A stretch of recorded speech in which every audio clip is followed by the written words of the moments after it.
5,500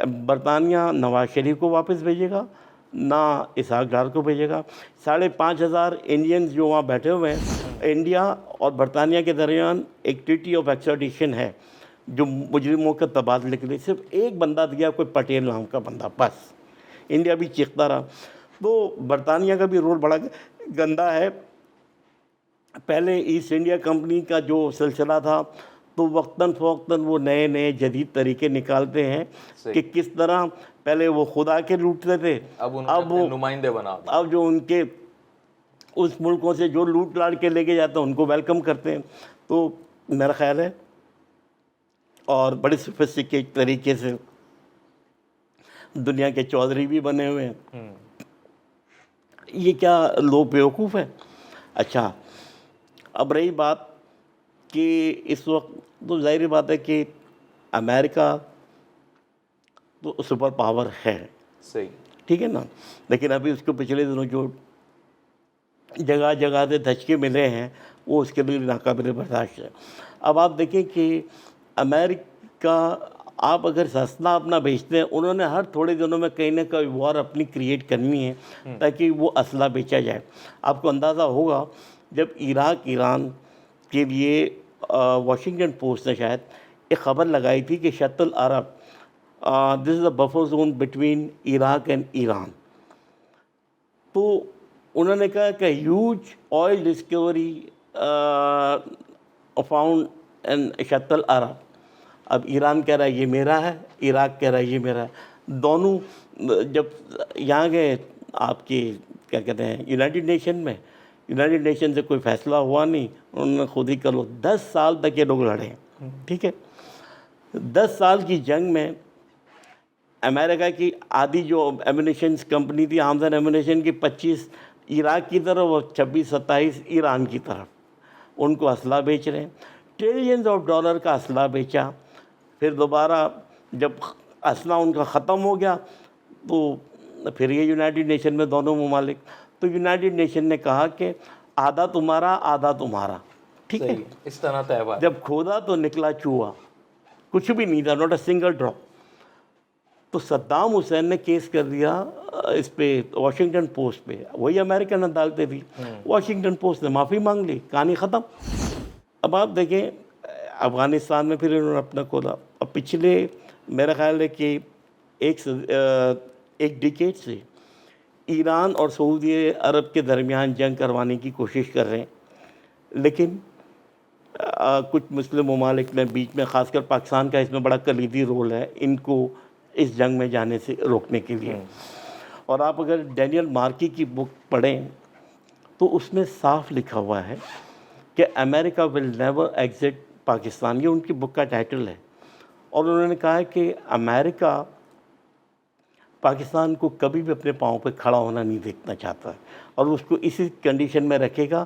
اور نہ امریکہ کبھی بھی پاکستان کو مسلم ممالک کی سربراہی کرنے دے گا، نہ اس کو لیڈرشپ دے گا اس کی. اور اس پہ آپ نے دیکھا ہوا کہ بھٹو صاحب بھی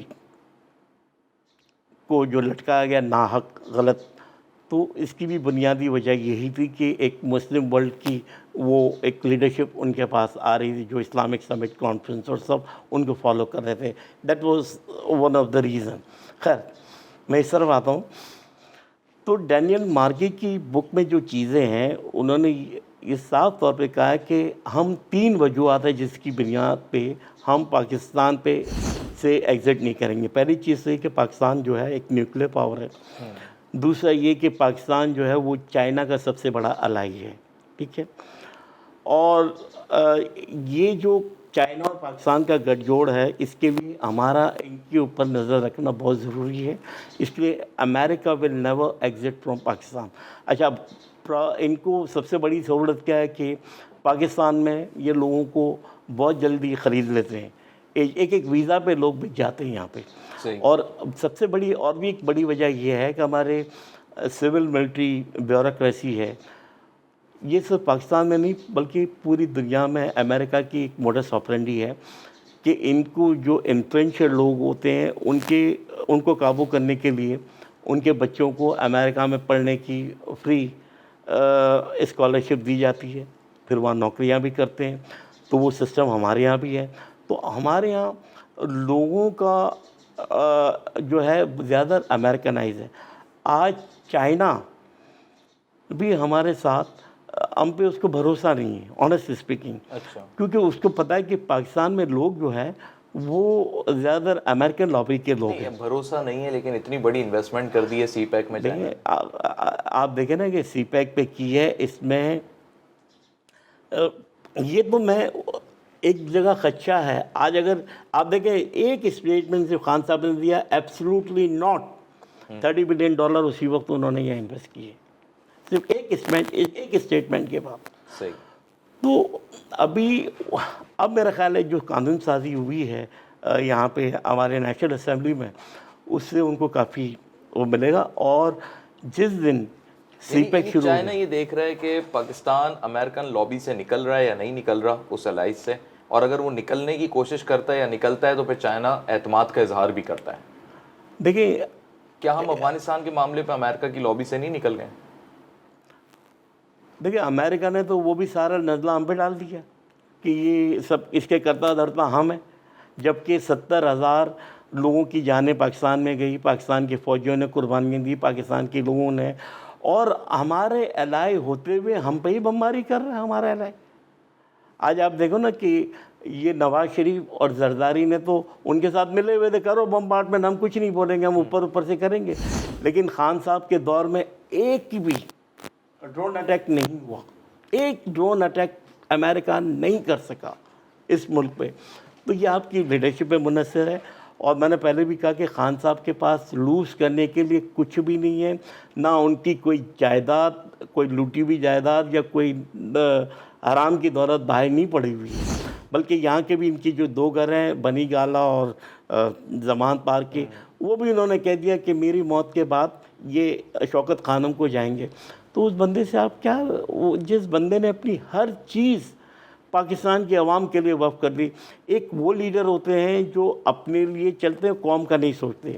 عمران خان جو ہے میری نظر میں وہ ایک قوم بنانا چاہتے ہیں. قائد اعظم کے بعد یہ پہلا لیڈر ہے جو ایک قوم بنانا چاہ رہے ہیں. اور اسی لیے کہ آج ہمارے اوورسیز پاکستانی جتنے بھی ہیں وہ سب سے زیادہ عمران خان پہ اسی لیے بھروسہ کرتے ہیں کہ وہ پاکستان کو صحیح معنوں میں جانتے ہیں، وہ ایک سنسیئر پاکستانی ہے.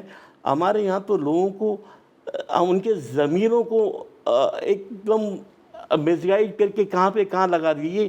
دس is only because of illiteracy، کیونکہ ہمارے یہاں اتنا ہائی لٹریسی ریٹ ہے. نو ڈاؤٹ اوورسیز پاکستانیوں نے بڑا چاہتے ہیں، اور ابھی ای وی ایم میں اوورسیز پاکستانیوں نے بہت خوشی کا اظہار کیا الیکٹرانک ووٹنگ مشین میں، اب ان کو رائٹس مل رہے ہیں. لیکن ادھر جو پاکستانی موجود ہے وہ بھی تو اوورسیز پاکستانی سے کنیکٹ ہے نا. کسی کا گھر کا کوئی فرد ادھر کام کر رہا ہے یا خاندان کے لوگ ادھر ہیں، تو یہاں کے لوگ جو ان کو فیڈ بیک دے رہے ہیں خان صاحب کی گورنمنٹ کا، مہنگائی، پیٹرولیم مصنوعات کی قیمتوں میں اضافہ، ڈالر ریٹ کا ہائی ہو جانا، انفلیشن، یہ بڑا برا تاثر کریٹ ہو رہا ہے. اس پہ بتائیں. دیکھیں مہنگائی تو پوری دنیا میں ہے اس وقت، اور آپ دیکھیں کہ کووڈ کی وجہ جو سپلائی اینڈ ڈیمانڈ کا جو ایک جو بیلنس ہے وہ بالکل شیکی ہو گیا ہے، بالکل اپسیٹ ہو گیا. بالکل ٹھیک ہے. اب جو کنٹینر یہاں سے چائنا یا امریکہ سے آتے تھے، اگر $800 یا $1000 اس کا فریٹ تھا، آج وہ 10,000 12,000 8,000 کا ہو سر. گیا. $28,000 تک گئے ہیں. میں تو یہ آپ کو ایک چھوٹا فگر کر رہا ہوں. اگر میں نے 4 کنٹینر چائنا سے میں نے بک کیے مثال کے طور پہ، اور میں نے اس کو کیلکولیٹ، میری فیسلٹی یہ بنائی ہے کہ میں $800 پہ اس کو وہ کروں گا، اور آج مجھے اس کنٹینر میں کمانے $2,000 ہیں ایک کنٹینر پہ، 3,000 ہیں، اور میری جیب سے جا رہے ہیں $8-10,000، تو $7,000 تو میرے پاس ایکسٹرا چلے گئے. تو میں کیا کماؤں؟ میں تو کما نہیں رہا ہوں، اپنی جیب سے دے رہا ہوں. اس وجہ سے یہ جو چیزیں وہ رکی ہوئی ہے پورٹوں پہ، لوگوں کی ترسیل نہیں ہو رہی ہے. تو اس طرح سپلائی اور ڈیمانڈ، اب ڈیمانڈ بڑھ گئی ہے، لیکن یہ جو فریٹ کی وجہ سے یہ سارا سب ہو جائے گا. پاکستان کی بدقسمتی یہ ہے، ایک تو وہ مہنگا ہے، دوسرا یہاں پہ جو ذخیرہ اندوز ہے، یہاں کے جو ہمارے لوگ ہیں، وہ انہوں نے اور اس ذخیرہ اندوزی سے اور مہنگائی کر دی ہے. ٹھیک ہے نا. اچھا، اب پرابلم خان صاحب کے ساتھ یہ ہو رہی ہے کہ بیوروکریسی ان کے ساتھ وہ نہیں کر رہی، کوآپریٹ نہیں کر رہی، جس پہ آر ڈالو کورٹ سے جا کے وہ اپنی اسٹے آرڈر لے رہے تھے. ٹھیک ہے. تو ہماری عدالتوں کو بھی چاہیے کہ ان چیزوں پہ دیکھیں اور ملک کے مفاد کو سامنے رکھتے ہوئے یہ چلیں, کیونکہ یہ جو چیزیں ہر بات پہ اسٹے آرڈر دے کے ہر ایک کو آپ تحفظ فراہم کرتے ہیں, دیٹ از ناٹ گڈ. اچھا فاروق صاحب, بڑا امپورٹنٹ کویشچن ہے کہ ٹی ایل پی کا مسئلہ بڑا سنگین ہو گیا تھا اور اس مسئلے میں آرمی چیف نے خود انٹروین کیا پراپرلی, اور تاکہ ریاست کا معاملہ جو ہے نا وہ اندرونی بھی رہے اور پلس یہ کہ مزید انتشار نہ پھیلے, اور خوش اسلوبی سے آج وہ مسئلہ حل ہو بھی گیا. تو اگر آرمی بیچ میں آ کے ایک پولیٹیکل ایشو کو اور وہ بھی ریلیجیس سطح کا ریزالو کرا سکتی ہے, تو یہ بیوروکریسی پھر کس کھیت کی مولی ہے؟ اب یاد دیکھیں خان صاحب نے کوئی اپنے پورٹل سے کچھ شکایتوں کے اوپر 144 گورنمنٹ آفیشیلس کو جو ہے ریموو کیا ہے, سسپینڈ کیا ہے. اب پہلے یہ ہوتا تھا کہ جو اگر نواز شریف کی گورنمنٹ آتی تھی تو وہ ساری بیوروکریسی کو چینج کر کے اپنے جو اپنے جو لوگ ہوتے تھے ان کو اپوائنٹ کرتے تھے. پیپلز پارٹی کی گورنمنٹ آتی تھی وہ اپنے لوگوں کو اپوائنٹ کرتے تھے. لیکن خان صاحب چونکہ ایک میرٹ کے اوپر بلیو کرتے ہیں, انہوں نے ایسی کوئی چیز نہیں کی کہ میرے بندے یہ وہ ان چیزوں پہ بلیو ہی نہیں کرتے, وہ میرٹ پہ کرتے ہیں. لیکن آپ دیکھیں 70 سال کا گند, وہ تو ہمیں ویسے کیبنٹ میں بھی دکھتا ہے. آپ 3 سال کے اندر آپ سمجھو کہ he can revamp the entire system with in 3 years. It's not possible. لیکن کیا یہ غلطی نہیں ہے کہ جب آپ کہتے ہیں کہ جی ہمارے پاس ایک ٹیم موجود ہے, ہم آئیں گے تو ہم یہ چیزیں کر دیں گے, اور آپ کہہ رہے ہیں کہ وہ خان صاحب کا مزاج یہ نہیں ہے کہ اپنے بندے اپوائنٹ نہیں کرتے.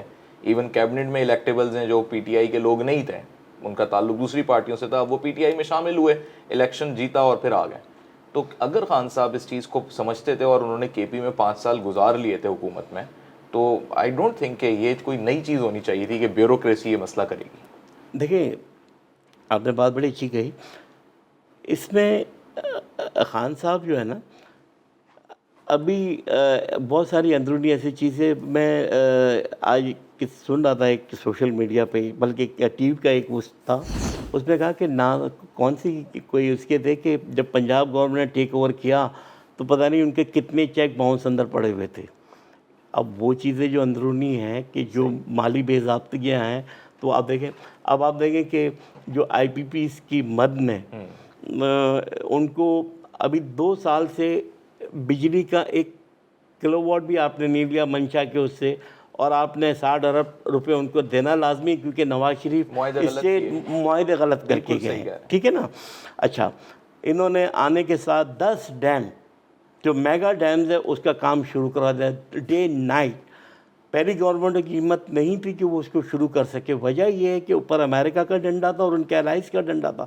کیوں اب آپ کے یہ ڈیمز, اب یہاں تو یہ لوگ وہ پروجیکٹ کرتے ہیں کہ اگلے الیکشن سے پہلے ہم اپنی تیاری کریں اور یہ کاسمیٹک پروجیکٹ کر کے لوگوں کو بیوقوف بنائیں.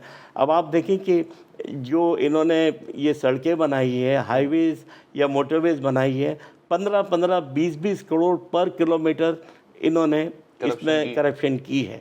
ٹھیک ہے نا. تو ایسے تو نہیں بنائی. آج جب عمران خان بنا رہے ہیں یہ سڑکیں تو ساری باتیں سامنے آئی نا کہ کتنا پیسہ انہوں نے کہا ہے. اگر یہ 15 کروڑ میں 1 کلومیٹر بناتے ہیں, 12 کروڑ میں بناتے ہیں, تو آپ 40 کروڑ میں بنا رہے ہو پر کلومیٹر. تو یہ تو اچھا, میں اس بات کو بڑا اپریشیٹ کرتا ہوں کہ قوم کو جب ایک بنانے کے لیے خان صاحب کی کوشش ہے اور کرپشن کے اگینسٹ انہوں نے نعرہ لگایا ہے, تو انہوں نے اس بات کو بھی ریئلائز کیا ہوگا کہ ہمارا قومی مزاج بھی کرپشن زدہ ہو گیا ہے. یعنی قوم کا اگر وہ ایک فروٹ بیچنے والا ٹھیلے والا بھی ہے نا, یا وہ ایک پرچون کی اس کی دکان بھی ہے, تو جس کو جہاں موقع مل رہا ہے وہ کرپشن کر رہا ہے, چاہے وہ بڑا بزنس مین ہے, چھوٹا تاجر ہے, چاہے وہ میں کہتا ہوں کہ کوئی ریڑھی لگا رہا ہے. تو اس مزاج کو خان صاحب کیسے ٹھیک کریں گے؟ دیکھیں یہ آپ کا مزاج جو ہے 70 سال سے امورلی چل رہا ہے, اور 70 سال پہلے تو اتنا نہیں تھا. جو گریجولی یہ اس کو ضیاء الحق کے دور سے یہ سلسلہ جو چلنا شروع ہوا ہے, اور جہاں نواز شریف نے اور پیپلز پارٹی نے جب یعنی کہ بھٹو صاحب بھی مانیٹری کرپٹ نہیں تھے, لیکن یہ جو ملاوٹ اور یہ چیزیں پہلے اتنی نہیں تھی, اب یہ تو بے تحاشا ہو گئی. یعنی کہ اب آپ دیکھیں منسٹر لیول پہ یہ چیزیں ہو گئی ہیں, کھلم کھلی رشوتیں اور سب کھاتے ہیں، اپنا پیسے مانگتے ہیں. صحیح. جب MQM تھی تو یہاں سے لندن تک پیسے جاتے تھے بالکل ان کی ایسا. منسٹری کے. تو یہاں پہ آج اگر زرداری کی حکومت ہے، آپ نے ان کو بھی شیئر دینا ہے. آج نواز شریف بھی اپنا شیئر مانگے گا. لیکن خان صاحب کے دور میں آپ نے دیکھا ہوگا، نہ تو آپ کو پرائم منسٹر لیول پہ کوئی کرپشن ملے گی، نہ ہی آپ کو کوئی پریزیڈنٹ لیول پہ کوئی کرپشن ملے گی. اگر کوئی چھپ چھپا کے ان کی کیبنٹ کا بندہ یا ان کا کوئی منسٹر کوئی چوری سے یا خاموشی سے کوئی کام کرتا ہے تو وہ ایک الگ چیز ہے، ٹھیک ہے نا. لیکن خان صاحب کی نالج میں اگر ایسی کوئی بھی بات آئی تو وہ اس کو چھوڑے گا نہیں. ٹھیک. اسے جہانگیر تاریخ کو نہیں چھوڑا تو اور کون رہتا ہے؟ جہانگیر تاریخ was number 2 after Imran Khan. لیکن اس نے اس شخص کو نہیں بخشا جس نے پوری حکومت آپ کو بنا کے دی. تو خان صاحب نے نہ خود کوئی کرپشن کی، نہ وہ کسی کرپشن کا حصہ بنیں گے، نہ کسی کو کرپشن اب ان کی مرضی سے کسی کو کرنے نہیں دیں گے. اب ان کے ساتھ ایک اور پرابلم ہے کہ جو الائز ہیں وہ ان کو روز بلیک میل کر رہے ہوتے ہیں. جب کوئی بھی اپنی کولیشن گورنمنٹ بناتا ہے نا، آپ جس کے پاس بھی جائیں گے وہ پہلے کہے گا بھائی آپ ہمیں منسٹریاں کتنی دو گے، آپ ہمیں پیسے کتنے دو گے، ہم نے تو اتنا خرچہ الیکشن میں کیا، ایک ایک بندے پہ ہمارے 5-5 10-10 کروڑ روپے لگے ہوئے ہیں. تو اگر یہ 10 سیٹیں ہیں تو بلکہ کروڑ کیا وہ تو اربوں میں گناتے ہیں. بالکل. تو آپ ہمیں اتنے دیں اور اتنے دیں تب جا کے ہوگا. چلو آپ پھر حکومت میں آ جاتے ہیں، پھر آئے دن اس کے اوپر آپ نے جہاں دیکھا کہ حکومت نیچے ہے، پھر آپ کی بلیک میلنگ شروع ہو جاتی ہے. آج مونس سلائی بھی تو منسٹر بنا ہوا ہے نا، بالکل. MQM کو بھی تو منسٹریاں دی ہوئی ہے نا، تو ایسے تو نہیں دی نا. تو بہرحال یہ آپ کے پاس سمپل میجورٹی بھی نہیں ہے، نہ ہی آپ کے پاس 2/3 میجورٹی ہے. اب مہنگائی تو یہاں پہ یقیناً ایک بڑی گمبھیر معاملہ ہے. اور پاکستان میں تو سمپل ہے کہ اگر آپ 2 چیزیں غائب کر دو، چینی اور آٹا، صحیح. آپ کی حکومت گر جائے گی. ایوب خان کی حکومت یہ چینی کی وجہ سے ایک تحریک چلی تھی اور پوری گورنمنٹ گئی تھی. اب یہ جو اتنا شور کر رہے ہیں چینی چینی، تو یار سب سے زیادہ ملے تو نواز شریف کی اور زرداری کی ہے، ساری اپوزیشن والوں کی ہے. تو آپ بیچو نا چینی 40 روپے کلو کے حساب سے، آپ کی تو فیکٹریاں ہیں، آپ حکومت کو کیوں کہہ رہے ہو؟ یہ تو آپ کا کام ہے. آپ کو پاکستانی عوام سے اگر اتنی ہمدردی ہے تو آپ 30-40 روپے کے کلو کے حساب سے بیچو. چینی کیوں نہیں بیچ رہے ہو؟ یا تو آپ دیکھیں ہزاروں لاکھوں بوریاں چینی کی پکڑی گئی جو ذخیرہ اندوزی کی گئی. آٹا جو ہے وہ 8 ارب روپے کا آٹا جو ہے یہاں پہ سندھ میں ضائع ہو گیا. آٹے سے مقصد یہ کہ گندم. تو آپ لوگ پبلک کے ساتھ کی زیادتیاں کر رہے ہیں. آج سندھ کے اندر پنجاب سے 20-25 روپے کلو زیادہ مہنگا آٹا بک رہا ہے. یہ سمجھتے ہیں کہ پیپلز پارٹی کا ایک طریقہ کار یہ ہے کہ کراچی میں انہوں نے کراچی کو بالکل ہی ایک لاوارث کر دیا ہے. کراچی کی پہ نہ تو یہ کوئی توجہ دے رہے ہیں، نہ کراچی میں کوئی ڈیولپمنٹ ہو رہی ہے، نہ کراچی کی سڑکیں بن رہی ہے، نہ ابھی کراچی میں جو بھی کام ہو رہا ہے، جو MNAs کو ایک فنڈز دیے گئے تھے وہ اپنے اپنے علاقوں میں جو اس فنڈ میں کر سکتے ہیں وہ کام کر رہے ہیں. ٹھیک ہے نا. تو میرا خیال ہے کہ کراچی کے ساتھ یہ زیادتی بند کی جائے. اور آپ دیکھیں کہ بھٹو صاحب نے ایک ڈومیسائل کا رکھا تھا کہ سندھ کو ایک کوٹا دیا تھا کہ CSS کے ایگزام میں اتنا کوٹا جو ہے انٹیریئر کو 10 سال کے لیے ہوگا. آج 40-50 سال ہو گئے لیکن وہ کوٹا سسٹم جو ہے ابھی بھی چل رہا ہے. آج بھی کراچی کے لوگوں کا حق مارا جا رہا ہے، کراچی کے طلبہ کا حق مارا جا رہا ہے. خان صاحب ختم کر دیں اس کو. تو یہ سندھ گورنمنٹ کا ہے نا، فیڈرل اپنی پاور نہیں یوز کر سکتی. پہلے تو فیڈرل تو اپنے پاؤں پہ جم جائے، کھڑی ہو جائے. ابھی وہ جا کے اسٹے آرڈر لے آئیں گے کورٹ سے، کیا کرو گے آپ؟ اور ابھی بھی جو قانون سازی ہوئی ہے اس میں بھی ان کو اسٹے آرڈر کافی چیزوں میں مل جائیں گے. صحیح. اچھا لاسٹ کوسچن میرا کراچی سے ہی متعلق کہ متحدہ قومی موومنٹ خان صاحب کی اتحادی جماعت بھی ہے، سپورٹر بھی ہے، اور متحدہ قومی موومنٹ میں ہی جو ابھی آج کے لوگ ہیں وہ اس وقت بھی تھے جب اسی MQM کے لوگوں کی وجہ سے شہر کراچی کے اندر بوری بند لاشیں ملیں، بھتہ خوری تھی، قتل و غارت گری تھی.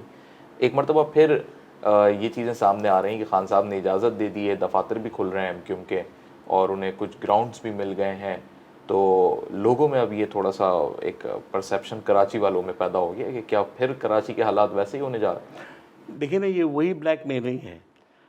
اگر ابھی ٹھیک ہے, اگر مجھے تو اس کا علم نہیں ہے, لیکن ایک طرف تو MQM یہ کہتی کہ ہمارا تو الطاف حسین سے کوئی تعلق نہیں ہے, ہم بالکل الگ ہیں, ٹھیک ہے نا. تو پھر آپ 9-0 کیوں مانگ رہے ہو بھائی؟ جب آپ کا الطاف حسین سے تعلق نہیں ہے تو پھر آپ 9-0 کیوں مانگ رہے ہو؟ وہ تو الطاف حسین کا ہے. آپ کی جب آئیڈینٹی الگ ہے اور آپ کہتے ہو ہم نے 250 لوگ جو بلدیہ ٹاؤن میں مارے گئے, جو بیچارے جل کے مارے گئے, ان لوگوں کو بھی آپ نے عدالتوں نے چھوڑ دیا جو لوگوں کو پکڑا ہوا تھا. تو مقصد یہ ہے کہ کراچی نے جو EVM ہے, اس سے یہ جتنے بھی لوگوں نے کئی سالوں سے اپنا جو ووٹ بینک بنایا تھا جعلی قسم کا, کہ مرے ہوئے لوگوں کے بھی شناختی کارڈ بنے ہوئے, دوسرے حلقے کے لوگوں کے بھی شناختی کارڈ بنے ہوئے اور یہاں سے ووٹ ڈالتے تھے. اب یہاں پہ اپنا انگوٹھا لگائیں گے, وہی پتہ چل جائے گا کہ یہ جینوئن ہے یا نہیں ہے. تو جیسے کرکٹ میں 3rd امپائر جب سے انٹروڈیوس ہوا تو آپ دیکھیں کہ کتنا سہل کام ہو گیا.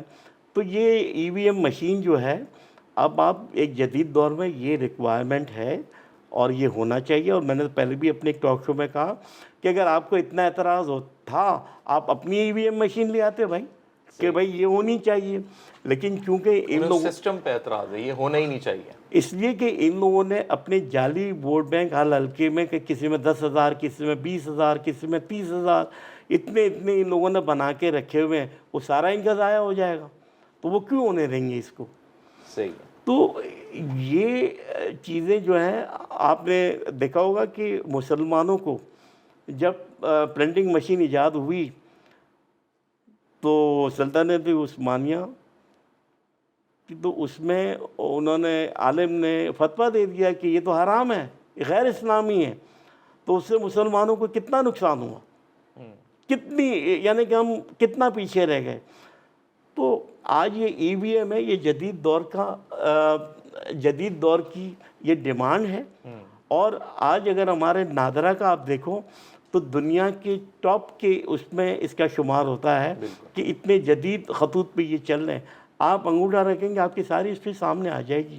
تو EVM مشین جو ہے, نہ یہاں پہ کوئی جعل سازی کر سکتا ہے. میں انگوٹھا لگاؤں گا تو میرا ہی آئے گا, سارا میرا ڈسکرپشن آ جائے گا, میری پرچی نکلے گی. صحیح, ٹھیک ہے نا. اور ایک بار ہی نکلے گی, 2 بار نہیں نکلے گی پرچی. تو جب ایک ٹرانسپیرنٹ کام ہو رہا ہے, ایک صحیح کام ہو رہا ہے, اور 90 لاکھ اوورسیز پاکستانی کو یہ حق مل رہا ہے, تو آپ کو کیا تکلیف ہے بھائی؟ وہ پاکستانی جو اوورسیز پاکستانی ہیں, آج ہم ایکسپورٹ میں اتنے ڈالر نہیں کما رہے ہیں جتنے وہ بھیج رہے ہیں. بالکل. میرا خیال ہے کہ 27-28 بلین ڈالر تو ہمیں بھیج چکے ہیں. تو آپ ان کا حق مار رہے ہو جو پاکستان کی اکانومی کو چلا رہا ہے, جو پاکستان کے سسٹم کو چلا رہا ہے. اور کہتے ہیں ان کو 6-7 سیٹیں دے دو. بھائی کیوں دو؟ ان کا جب ووٹ ہے, ان کو ووٹ ڈالنے کا حق. تو وہ ہم سے زیادہ پاکستانی, جو ہم پاکستان میں بیٹھے ہیں, اوورسیز پاکستانی ہم سے زیادہ پاکستانی ہیں, محب وطن پاکستانی ہیں. اس کی کوئی لالچ نہیں. وہ چاہتے ہیں کہ یہ ملک ترقی کرے, اور ہم اس ملک کو جتنا ترقی یافتہ دیکھنا چاہتے ہیں دیکھیں. تو اوورسیز پاکستانی پہ جتنا بھی میں ان کو خراج تحسین پیش کرتا ہوں, اور ان پہ ایک پاکستانی ہوتے ہوئے اور ان کی پیٹریوٹزم کے اوپر میں فخر کرتا ہوں, اور انہیں میں خراج تحسین پیش کرتا ہوں. ٹھیک ہے, بہت شکریہ فاروق ڈاڈی صاحب, بہت اچھے پیغام کے ساتھ آپ نے گفتگو کو کنکلیوڈ کیا, اور آئی ایم ریئلی تھینکفل کہ آپ نے ہمیں وقت دیا. اور جو باتیں آپ سے ہوئیں یقینی طور پہ آنے والے دنوں میں بھی بڑے سارے سوالات پیدا کریں گی, اور آپ سے گاہے بگاہے مزید بھی ہم گفتگو میں آپ کو شامل رکھیں گے. Thank you sir. Thank you. تو ناظرین, آج کا پروگرام کا بنیادی مقصد یہی تھا کہ آپ کو سوشو پولیٹیکل اکنامک سچویشن سے آگاہ کر سکیں, پاکستان کی اس میں انٹرنیشنل اسٹیبلشمنٹ کا رول, اور پاکستانی گورنمنٹ کے لیے جو اس وقت چیلنجنگ پوزیشن ہے خان صاحب کے لیے, وہ ہم نے بڑی کھل کے آپ سے ڈسکس کی ہے. اور اس پروگرام کا فیڈ بیک ہم چاہیں گے کہ آپ کی طرف سے, ہمارے اوورسیز پاکستانیز کی طرف سے, اور پاکستان میں موجود لوگ بھی اگر اس کو دیکھ رہے ہیں تو وہ کمنٹ کر کے ضرور بتائیں کہ اس پر وہ اپنی کیا رائے رکھتے ہیں. محمد عمر خان کو دیجیے گا اجازت. اللہ حافظ.